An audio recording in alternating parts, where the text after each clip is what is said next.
ಆಕಾಶವಾಣಿ ವಾರ್ತೆಗಳು ಓದುತ್ತಿರುವವರು ಸರ್ವಮಂಗಳ ಎಂ ಕುಶಾಲ್.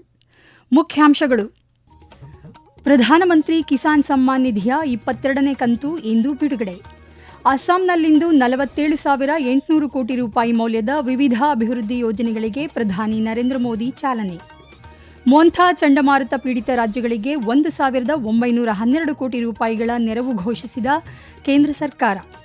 ಸಂಘರ್ಷ ತೊರೆದು ಮಾತುಕತೆಗೆ ಮುಂದಾಗುವಂತೆ ಇರಾನ್, ಅಮೆರಿಕ, ಇಸ್ರೇಲ್ಗೆ ವಿಶ್ವಸಂಸ್ಥೆ ಪ್ರಧಾನ ಕಾರ್ಯದರ್ಶಿ ಒತ್ತಾಯ.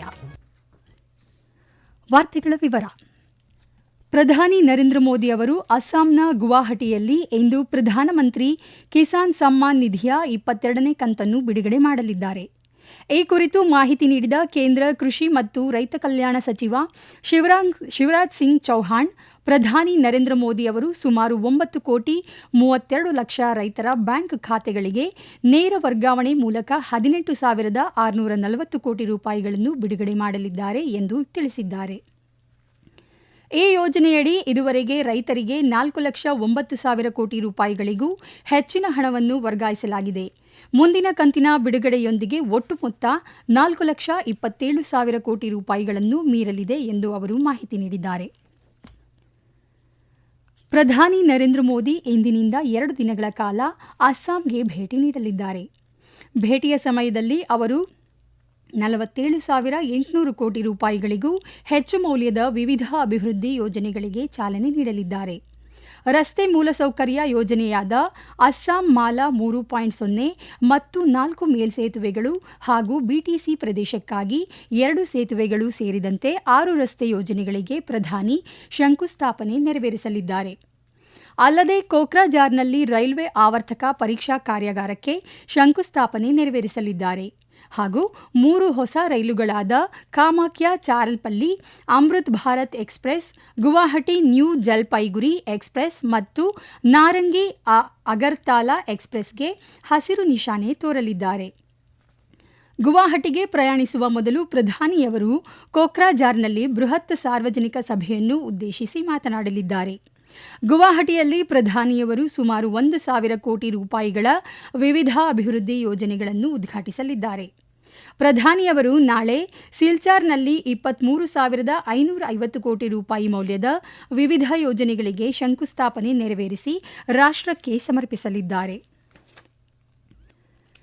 ಕೇಂದ್ರ ಗೃಹ ಸಚಿವ ಅಮಿತ್ ಶಾ ಅಧ್ಯಕ್ಷತೆಯ ಉನ್ನತ ಮಟ್ಟದ ಸಮಿತಿಯು ಕಳೆದ ವರ್ಷ ಮೊಂಥಾ ಚಂಡಮಾರುತದಿಂದಾಗಿ ಭೂಕುಸಿತ ಪ್ರವಾಹದಿಂದಾಗಿ ಹಾನಿಗೊಳಗಾದ ಆಂಧ್ರಪ್ರದೇಶ, ಛತ್ತೀಸ್ಗಢ, ಗುಜರಾತ್, ಹಿಮಾಚಲ ಪ್ರದೇಶ, ನಾಗಾಲ್ಯಾಂಡ್ ಹಾಗೂ ಜಮ್ಮು ಕಾಶ್ಮೀರಕ್ಕೆ 1,912 ಕೋಟಿ ರೂಪಾಯಿಗಳ ನೆರವನ್ನು ಅನುಮೋದಿಸಿದೆ. ಒಟ್ಟು ಅನುದಾನದಲ್ಲಿ ಆಂಧ್ರಪ್ರದೇಶಕ್ಕೆ 341 ಕೋಟಿ ರೂಪಾಯಿ, ಛತ್ತೀಸ್ಗಢಕ್ಕೆ 15.70 ಕೋಟಿ ರೂಪಾಯಿ, ಗುಜರಾತ್ಗೆ 788 ಕೋಟಿ ರೂಪಾಯಿ, ಹಿಮಾಚಲ ಪ್ರದೇಶಕ್ಕೆ 288 ಕೋಟಿ ರೂಪಾಯಿ, ನಾಗಾಲ್ಯಾಂಡ್ಗೆ 158 ಕೋಟಿ ರೂಪಾಯಿ ಹಾಗೂ ಜಮ್ಮು ಮತ್ತು ಕಾಶ್ಮೀರಕ್ಕೆ 330 ಕೋಟಿ ರೂಪಾಯಿ ನೆರವು ಘೋಷಿಸಲಾಗಿದೆ. 2025-26ನೇ ಹಣಕಾಸಿನ ವರ್ಷದಲ್ಲಿ ಕೇಂದ್ರ ಸರ್ಕಾರ ರಾಜ್ಯ ವಿಪತ್ತು ನಿರ್ವಹಣಾ ನಿಧಿಯಡಿ 28 ರಾಜ್ಯಗಳಿಗೆ 20,735 ಕೋಟಿ ರೂಪಾಯಿ ಹಾಗೂ ರಾಷ್ಟ್ರೀಯ ವಿಪತ್ತು ನಿರ್ವಹಣಾ ನಿಧಿಯಡಿ 21 ರಾಜ್ಯಗಳಿಗೆ 3,628 ಕೋಟಿ ರೂಪಾಯಿ ಹಣವನ್ನು ಬಿಡುಗಡೆ ಮಾಡಿದೆ. ಪಶ್ಚಿಮ ಏಷ್ಯಾದಲ್ಲಿ ಉಲ್ಬಣಗೊಳ್ಳುತ್ತಿರುವ ಬಿಕ್ಕಟ್ಟಿನ ಬಗ್ಗೆ ವಿಶ್ವಸಂಸ್ಥೆಯ ಪ್ರಧಾನ ಕಾರ್ಯದರ್ಶಿ ಆಂಟೋನಿಯೋ ಗುಟೆರೆಸ್ ತೀವ್ರ ಕಳವಳ ವ್ಯಕ್ತಪಡಿಸಿದ್ದಾರೆ. ಈ ಪರಿಸ್ಥಿತಿಯು ಜಾಗತಿಕ ಶಾಂತಿ ಮತ್ತು ಭದ್ರತೆಗೆ ದೊಡ್ಡ ಸವಾಲಾಗಿದೆ ಎಂದು ಅವರು ಎಚ್ಚರಿಸಿದ್ದಾರೆ. ಈ ಸಂಘರ್ಷವು ನಾಗರಿಕರಿಗೆ ಅಪಾರ ಸಾವು-ನೋವು ಮತ್ತು ಸಂಕಷ್ಟಗಳನ್ನು ತಂದೊಡ್ಡಿದೆ. ಎರಡೂ ಕಡೆಯವರು ಸಂಘರ್ಷವನ್ನು ತೊರೆದು ಮಾತುಕತೆಗೆ ಮುಂದಾಗಬೇಕು ಎಂದು ಆಂಟೋನಿಯೋ ಗುಟೆರೆಸ್ ಒತ್ತಾಯಿಸಿದ್ದಾರೆ. ಇರಾನ್ ಸಂಘರ್ಷದ ಕಾರಣದಿಂದಾಗಿ ಕಚ್ಚಾ ತೈಲ ಬೆಲೆಗಳು ಗಗನಕ್ಕೇರುತ್ತಿರುವ ಹಿನ್ನೆಲೆಯಲ್ಲಿ ರಷ್ಯಾ ತೈಲ ಆಮದುಗಳ ಮೇಲಿನ ನಿರ್ಬಂಧಗಳನ್ನು ಮತ್ತಷ್ಟು ಸಡಿಲಗೊಳಿಸಲು ಕ್ರಮ ಕೈಗೊಳ್ಳಲಾಗಿದೆ ಎಂದು ಅಮೆರಿಕ ತಿಳಿಸಿದೆ. ಮುಂದಿನ 1 ತಿಂಗಳ ಅವಧಿಗೆ ರಷ್ಯಾದಿಂದ ಕಚ್ಚಾ ತೈಲ ಮತ್ತು ಪೆಟ್ರೋಲಿಯಂ ಉತ್ಪನ್ನಗಳ ಆಮದಿಗೆ ಅನುಮತಿ ನೀಡಲಾಗಿದೆ ಎಂದು ಅಮೆರಿಕ ಹಣಕಾಸು ಇಲಾಖೆ ತಿಳಿಸಿದೆ. ಈ ವಾರ್ತೆಗಳನ್ನು ಆಕಾಶವಾಣಿಯಿಂದ ಕೇಳುತ್ತಿದ್ದೀರಿ.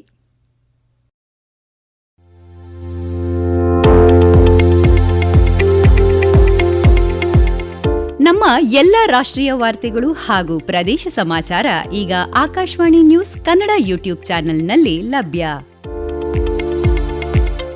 ನಮ್ಮ ಎಕ್ಸ್ ಖಾತೆ ಮತ್ತು ಇನ್ಸ್ಟಾಗ್ರಾಂ ಖಾತೆ ಆಕಾಶವಾಣಿ ನ್ಯೂಸ್ ಕನ್ನಡ. ಹೆಚ್ಚಿನ ಮಾಹಿತಿಗಾಗಿ ನಮ್ಮ ಫೇಸ್ಬುಕ್ ಖಾತೆ ಆಕಾಶವಾಣಿ ವಾರ್ತೆ ಕನ್ನಡವನ್ನು ಅನುಸರಿಸಿ. ಮಾಹಿತಿಗಳ ಹೂರಣ, ವಾರದ ಕಾರ್ಯಕ್ರಮ, ಪ್ರಚಲಿತ ವಿದ್ಯಮಾನ ಪ್ರತಿ ಬುಧವಾರ ರಾತ್ರಿ 9:15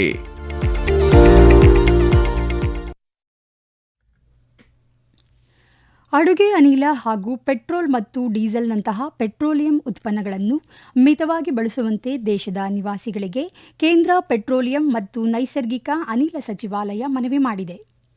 ಪ್ರಸ್ತುತ ದೇಶದಲ್ಲಿ ಅಡುಗೆ ಅನಿಲ, ಪೆಟ್ರೋಲ್ ಮತ್ತು ಡೀಸೆಲ್ ದಾಸ್ತಾನು ಸಾಕಷ್ಟಿದೆ. ಆದರೂ ಮಧ್ಯಪ್ರಾಚ್ಯದಲ್ಲಿ ಸಂಘರ್ಷದಿಂದಾಗಿ ಅಲ್ಲಿನ ಪರಿಸ್ಥಿತಿ ಅಸ್ಥಿರವಾಗಿದೆ. ಈ ಅನಿಶ್ಚಿತತೆಯ ಹಿನ್ನೆಲೆಯಲ್ಲಿ ಭವಿಷ್ಯದಲ್ಲಿ ಉಂಟಾಗಬಹುದಾದ ಪೂರೈಕೆ ವ್ಯತ್ಯಯಗಳನ್ನು ತಡೆಗಟ್ಟಲು ಸಾರ್ವಜನಿಕರು ಅಡುಗೆ ಅನಿಲ ಮತ್ತು ಇತರ ಪೆಟ್ರೋಲಿಯಂ ಉತ್ಪನ್ನಗಳನ್ನು ಮಿತವ್ಯಯದಿಂದ ಬಳಸಬೇಕು ಎಂದು ಸಚಿವಾಲಯ ಸಲಹೆ ನೀಡಿದೆ. ಆಫ್ಘಾನಿಸ್ತಾನದ ಕಾಬೂಲ್, ಕಂದಹಾರ್, ಪಕ್ತಿಯಾ, ಪಕ್ತಿಕಾ ಸೇರಿದಂತೆ ಹಲವು ಪ್ರಾಂತ್ಯಗಳ ಮೇಲೆ ಪಾಕಿಸ್ತಾನ ಸೇನೆ ದಾಳಿ ನಡೆಸಿದ್ದು, ಇದರಿಂದಾಗಿ ಮಹಿಳೆಯರು, ಮಕ್ಕಳು ಸೇರಿದಂತೆ ಅನೇಕ ನಾಗರಿಕರು ಸಾವನ್ನಪ್ಪಿದ್ದಾರೆ ಎಂದು ತಾಲಿಬಾನ್ ವಕ್ತಾರ ಜಬಿ ಉಲ್ಲಾ ಮುಜಾಹಿದ್ ತಿಳಿಸಿದ್ದಾರೆ. ಆಫ್ಘಾನಿಸ್ತಾನದ ಕೆಲವು ಸ್ಥಳಗಳಲ್ಲಿ ನಾಗರಿಕರ ಮನೆಗಳನ್ನು ಗುರಿಯಾಗಿಸಿಕೊಂಡು ಪಾಕಿಸ್ತಾನ ಬಾಂಬ್ ದಾಳಿ ನಡೆಸಿದೆ. ಅಲ್ಲದೆ ಕಂದಹಾರ್ ಅಂತಾರಾಷ್ಟ್ರೀಯ ವಿಮಾನ ನಿಲ್ದಾಣದ ಸಮೀಪವಿರುವ ಖಾಸಗಿ ವಿಮಾನಯಾನ ಸಂಸ್ಥೆ ಕಾಮ್ ಏರ್ ಇಂಧನ ಸಂಗ್ರಹಣಾ ಘಟಕವನ್ನು ಸ್ಫೋಟಿಸಲಾಗಿದೆ ಎಂದು ಸಾಮಾಜಿಕ ಜಾಲತಾಣದಲ್ಲಿ ಜಬಿ ಉಲ್ಲಾ ಮುಜಾಹಿದ್ ಆರೋಪಿಸಿದ್ದಾರೆ. ಈ ದಾಳಿಗಳು ಆಫ್ಘಾನಿಸ್ತಾನ ಪಾಕಿಸ್ತಾನ ಗಡಿಯಲ್ಲಿ ಉದ್ವಿಗ್ನತೆಯನ್ನು ಹೆಚ್ಚಿಸಿದ್ದು, ಇದು ಆಫ್ಘಾನಿಸ್ತಾನದ ಸಾರ್ವಭೌಮತ್ವದ ಮೇಲಿನ ದಾಳಿ ಎಂದು ತಾಲಿಬಾನ್ ಆಕ್ರೋಶ ವ್ಯಕ್ತಪಡಿಸಿದೆ. ಮಾದಕ ದ್ರವ್ಯ ನಿಗ್ರಹ ಸಹಕಾರವನ್ನು ಬಲಪಡಿಸಲು ಕಾರ್ಯಸಾಧ್ಯ ಗುಪ್ತಚರ ಮಾಹಿತಿಯನ್ನು ಹಂಚಿಕೊಳ್ಳುವ ಕುರಿತು ಭಾರತ ಮತ್ತು ಅಮೆರಿಕ ಚರ್ಚೆ ನಡೆಸಿವೆ. ಆಸ್ಟ್ರಿಯಾದ ವಿಯೆನ್ನಾದಲ್ಲಿ ನಡೆದ 69ನೇ ಅಧಿವೇಶನದ ಸಂದರ್ಭದಲ್ಲಿ ರಾಷ್ಟ್ರೀಯ ಮಾದಕ ದ್ರವ್ಯ ನಿಯಂತ್ರಣ ದಳದ ಮಹಾನಿರ್ದೇಶಕ ಅನುರಾಗ್ ಗರ್ಗ್ ಮತ್ತು ಅಮೆರಿಕದ ರಾಷ್ಟ್ರೀಯ ಔಷಧ ನಿಯಂತ್ರಣ ಕಚೇರಿಯ ನಿರ್ದೇಶಕಿ ಸಾರಾ ಕಾರ್ಟರ್ ನೇತೃತ್ವದ ನಿಯೋಗಗಳು ಮಾತುಕತೆ ನಡೆಸಿವೆ. ಇದೇ ಏಪ್ರಿಲ್ನಲ್ಲಿ ಅಮೆರಿಕ ಭಾರತ ಮಾದಕ ದ್ರವ್ಯ ನಿಗ್ರಹ ಗುಂಪಿನ 3ನೇ ಸಭೆ ಕರೆಯಲು ಎರಡೂ ಕಡೆಯವರು ನಿರ್ಧರಿಸಿದ್ದಾರೆ. ಬ್ಯಾಂಕಾಕ್ನಲ್ಲಿ ನಡೆದ 2026ರ ವಿಶ್ವ ಬಾಕ್ಸಿಂಗ್ ಫ್ಯೂಚರ್ಸ್ ಕಪ್ನ ವಿವಿಧ ಭಾಗಗಳಲ್ಲಿ ಭಾರತದ ಗುಂಜನ್ ರಧಾಮಣಿ ಮತ್ತು ಚಂದ್ರಿಕಾ ಪೂಜಾರಿ ಜಯ ಸಾಧಿಸಿದ್ದಾರೆ. ಪೋಲೆಂಡ್ನ ಕುಸ್ತಿಪಟು ವಿರುದ್ಧ ಗುಂಜನ್ 5-0 ಅಂತರದಿಂದ ಭರ್ಜರಿ ಗೆಲುವು ದಾಖಲಿಸಿದರು. ಇದೇ ವೇಳೆ ಮೊದಲ ಸುತ್ತಿನಲ್ಲಿ ರಾಧಾಮಣಿ ಮತ್ತು ಎದುರಾಳಿ ಈಕ್ವೆಡಾರ್ನ ಕುಸ್ತಿಪಟುವನ್ನು ಪರಾಭವಗೊಳಿಸಿದರು. ಆದರೆ ಪುರುಷರ 70 ಕೆಜಿ ವಿಭಾಗದಲ್ಲಿ ಮೊರಾಕೊ ಸ್ಪರ್ಧಿ ವಿರುದ್ಧ 5-0 ಅಂತರದಿಂದ ಪ್ರಿಯಾಂಶು ಸೆಹ್ರಾವತ್ ಸೋತರು. ಮಹಿಳೆಯರ 50 ಕೆಜಿ ವಿಭಾಗದಲ್ಲಿ ಚಂದ್ರಿಕಾ ಪೂಜಾರಿ ಅವರು ಅಮೆರಿಕದ ತಮ್ಮ ಎದುರಾಳಿ ವಿರುದ್ಧ ಪ್ರಬಲ ಪ್ರದರ್ಶನ ನೀಡಿದ್ದು 5-0 ಅಂತರದಿಂದ ವಿಜೇತರಾದರು. ಯಾಂಗೋನ್ನ ತುವನ್ನ ಕ್ರೀಡಾಂಗಣದಲ್ಲಿ ನಡೆದ 2 ಅಂತಾರಾಷ್ಟ್ರೀಯ ಸೌಹಾರ್ದ ಫುಟ್ಬಾಲ್ ಪಂದ್ಯದ ಪೈಕಿ ಮೊದಲನೆಯದರಲ್ಲಿ ಭಾರತದ 17 ವರ್ಷದೊಳಗಿನ ಮಹಿಳಾ ತಂಡ ಮ್ಯಾನ್ಮಾರ್ ವಿರುದ್ಧ 2-0 ಗೋಲುಗಳಿಂದ ಜಯ ಗಳಿಸಿದೆ. ಭಾರತದ ಪರ ಪ್ರೀತಿಕಾ ಬರ್ಮನ್ ಅವರು 2 ಗೋಲುಗಳನ್ನು ಗಳಿಸಿದರು. ಈ ಸೌಹಾರ್ದ ಪಂದ್ಯಗಳು ಮೇ 1ರಿಂದ ಮೇ 17ರವರೆಗೆ ಚೀನಾದ ಸುಝೌನಲ್ಲಿ ನಡೆಯಲಿರುವ ಎಎಫ್ಸಿ 17 ವರ್ಷದೊಳಗಿನ ಮಹಿಳಾ ಏಷ್ಯನ್ ಕಪ್ಗಾಗಿ ಭಾರತದ ಸಿದ್ಧತೆಯ ಭಾಗವಾಗಿದೆ. 2ನೇ ಸೌಹಾರ್ದ ಪಂದ್ಯ ನಾಳೆ ನಡೆಯಲಿದೆ. ಕೊನೆಯಲ್ಲಿ ಮತ್ತೊಮ್ಮೆ ಮುಖ್ಯಾಂಶಗಳು. ಪ್ರಧಾನಮಂತ್ರಿ ಕಿಸಾನ್ ಸಮ್ಮಾನ್ ನಿಧಿಯ 22ನೇ ಕಂತು ಇಂದು ಬಿಡುಗಡೆ. ಅಸ್ಸಾಂನಲ್ಲಿಂದು 47,800 ಕೋಟಿ ರೂಪಾಯಿ ಮೌಲ್ಯದ ವಿವಿಧ ಅಭಿವೃದ್ಧಿ ಯೋಜನೆಗಳಿಗೆ ಪ್ರಧಾನಿ ನರೇಂದ್ರ ಮೋದಿ ಚಾಲನೆ. ಮೊಂಥಾ ಚಂಡಮಾರುತ ಪೀಡಿತ ರಾಜ್ಯಗಳಿಗೆ 1,912 ಕೋಟಿ ರೂಪಾಯಿಗಳ ನೆರವು ಘೋಷಿಸಿದ ಕೇಂದ್ರ ಸರ್ಕಾರ. ಸಂಘರ್ಷ ತೊರೆದು ಮಾತುಕತೆಗೆ ಮುಂದಾಗುವಂತೆ ಇರಾನ್, ಅಮೆರಿಕ, ಇಸ್ರೇಲ್ಗೆ ವಿಶ್ವಸಂಸ್ಥೆ ಪ್ರಧಾನ ಕಾರ್ಯದರ್ಶಿ ಒತ್ತಾಯ. ಇಲ್ಲಿಗೆ ವಾರ್ತಾ ಪ್ರಸಾರ ಮುಕ್ತಾಯವಾಯಿತು. ನಮ್ಮ ಮುಂದಿನ ವಾರ್ತಾ ಪ್ರಸಾರ ಮಧ್ಯಾಹ್ನ 2:30 ನಿಮಿಷಕ್ಕೆ.